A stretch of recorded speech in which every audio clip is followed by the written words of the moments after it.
நான் வந்து ஒரு அந்த காலத்துல நம்ம ட்ரங்க்னு சொல்லுவோம் இல்லையா, அந்த இடத்துல வந்து இருக்கோம். இந்த வண்டி வந்து பார்க்கறதுக்கு அந்த மாடல் வண்டி இங்க பாருங்க, இந்த கயிறு எங்க இருந்து அங்க வரைக்கும் போகுது சார். ஸோ இது வந்து இங்க ஆக்சுவலி ட்ரங்க் ஏறுற இடம். ஸோ இப்போ இதுல வந்துட்டு நான் இப்போ அடிச்சா அப்படின்னா சவுண்ட் எப்படி கேட்கும் பாருங்க. இதுவே அங்க போயிட்டு அவங்க இறங்கிட்டு அடிச்சாங்க அப்படின்னா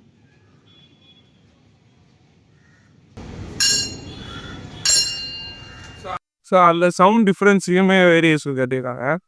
ஜப்பான்காரன் என்னென்னமோ கண்டுபிடிக்கிறா, நான் எதை கண்டுபிடிச்சிட்டு வந்துக்குது பாரு. ஜஸ்ட் ஒரு மாடலுக்காக தான் இது வந்து எடுத்திருக்காங்க. இது வந்து எங்க இருக்கு அப்படின்னா விக்டோரியா பப்ளிக் ஹால் அப்படின்ற ஒரு இடத்துல இருக்கு. நம்ம சென்னை சென்ட்ரலுக்கு பக்கத்தில் இருக்கக்கூடிய ஒரு பில்டிங். இங்கே வரணும்னா டைரெக்டாக வாக்கிங் பண்ண கிடையாது. உங்களுக்கு ஆன்லைனில் புக்கிங் இருக்கும், முடிச்சுட்டு தான் இருக்கும்.